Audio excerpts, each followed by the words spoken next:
Vamos para Washington. Vamos conversar com Mariana Janjá, já está conectada conosco aqui e nos traz mais informações a respeito dessa postagem e desse recuo, desse cancelamento das tarifas por parte de Donald Trump. Mariana, boa tarde. Oi, Yuri e Débora, boa tarde a todos. Donald Trump afirmou que chegou a uma estrutura de um acordo para resolver a questão da Groenlândia com o secretário-geral da OTAN, Mark Rutte. Agora, a questão é, claro, qual estrutura seria essa? Qual acordo seria esse? Já que é muito difícil, Yuri e Débora, que os países europeus, que a Dinamarca, que os outros aliados tenham simplesmente decidido realmente ceder a Groenlândia para os Estados Unidos. Foi o contrário de tudo que a gente tem visto até agora, todos os posicionamentos, inclusive depois da fala de Donald Trump hoje cedo lá em Davos. Também é muito importante destacar o que a Fernanda Banhota vinha trazendo agora há pouco, que é a resistência que existe a essa ideia aqui mesmo em Washington, dentro do próprio partido de Donald Trump, dentro do próprio partido republicano. Uma ideia extremamente antipopular.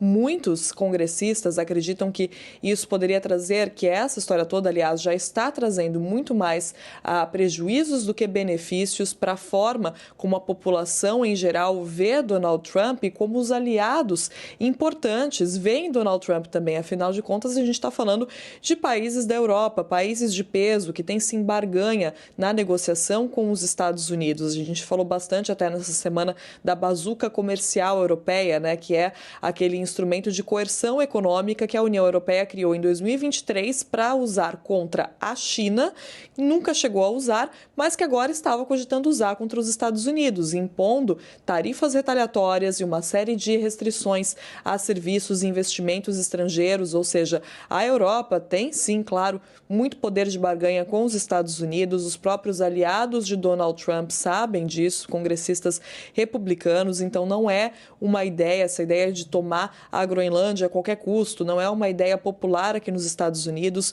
Hoje a gente já viu Trump, né, naquele discurso dele, apesar de manter a fala muito firme sobre querer a Groenlândia, recuando na questão do uso das forças. Ele não tinha chegado a dizer que iria usar as forças de fato, mas sempre se desviava ali do assunto, não respondia. Hoje afirmou que não iria usar tropas militares e agora retirou também a ameaça da imposição das tarifas, que começariam a valer no dia 1º de fevereiro. Ou seja, Trump vem recuando, mas ele nunca, nunca admite derrota, né? Então, nessa mesma postagem em que Trump recua das tarifas, ele afirma que recua porque chegou à conclusão de uma estrutura de um acordo para resolver a questão. Nunca, dificilmente a gente vai ver Trump dizendo que mudou de ideia, de fato, que foi pressionado a recuar, nunca. Ele sempre diz que mudou de ideia, recuou. Por quê? Porque,